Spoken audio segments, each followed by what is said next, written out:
위험과 변동성의 메카닉스 14부작 시리즈의 마지막 시간입니다. 지금까지 우리는 변동성이 얼마나 무서운지, 복리가 왜 곱셈의 세계인지, 그리고 살아남는 것이 왜 수익률보다 중요한지를 함께 살펴봤습니다.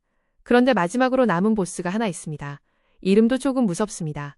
바로 수익률 순서 리스크입니다. 많은 사람들은 평균 수익률만 같으면 결과도 같을 거라고 생각합니다. 마치 시험 평균 점수가 같으면 공부 과정도 똑같았을 거라 생각하는 것과 비슷합니다.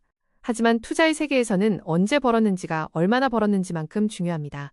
특히 은퇴 직전에는 더 그렇습니다.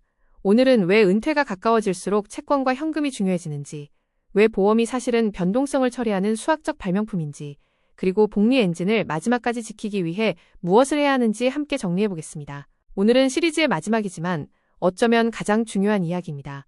복리의 세계에서는 평균 수익률보다 손실이 발생하는 시점이 더 중요할 수 있습니다. 이것을 수익률 순서 리스크라고 부릅니다. 예를 들어 사회초년생 시절에 1,000만 원을 가지고 투자하다가 마이너스 50% 폭락을 맞았다고 해보겠습니다. 기분은 좋지 않지만 그래도 시간이 있습니다. 앞으로 10년, 20년, 30년 동안 다시 모으고 투자할 수 있습니다. 그런데 은퇴 직전에 10억 원까지 자산을 키운 상태에서 마이너스 50%를 맞는다면 어떨까요? 하루아침에 5억 원이 증발합니다. 숫자만 봐도 심장이 살짝 철렁합니다. 그리고 5억 원을 다시 10억 원으로 만들려면 100% 상승이 필요합니다. 문제는 은퇴자는 더 이상 복리가 일할 시간을 충분히 주기 어렵다는 점입니다. 젊을 때의 손실은 시간이라는 약이 치료해 줄 수 있습니다. 하지만 은퇴 직전의 손실은 시간 부족이라는 새로운 문제를 만듭니다. 그래서 노후 자산관리에서는 얼마나 많이 벌었는가 보다 언제 잃었는가가 더 중요합니다. 같은 평균 수익률을 기록한 투자자 2명을 생각해 보겠습니다.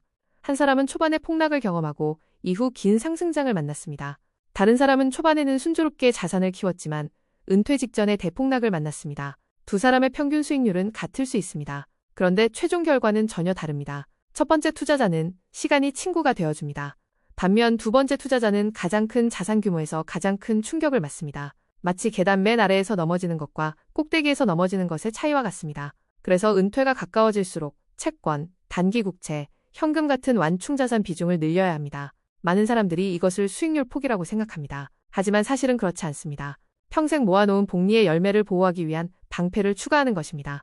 젊을 때는 공격이 중요하지만 은퇴 직전에는 수비가 훨씬 중요해집니다.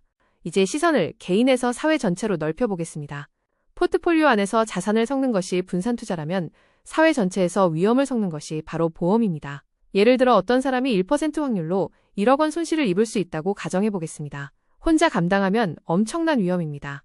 밤에 잠도 잘 안 올 수 있습니다. 그런데 같은 위험을 가진 10,000명을 한 그룹으로 묶어보겠습니다. 그러면 통계적으로 사고를 당하는 사람 수는 약 100명 근처에 모이게 됩니다. 보험회사는 누가 사고를 당할지는 모르지만 전체적으로 얼마를 지급할지는 꽤 정확하게 예측할 수 있습니다. 그래서 사람들은 100만 원 남짓한 보험료를 내고 1억 원짜리 위험을 없애버립니다. 쉽게 말해 엄청난 불확실성을 감당 가능한 확정 비용으로 바꾸는 것입니다. 보험은 착한 마음의 산물이 아니라 배수의 법칙이 만든 수학적 발명품입니다.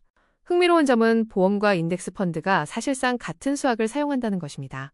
인덱스 펀드는 수백 개 기업을 묶어 개별 기업의 위험을 제거합니다.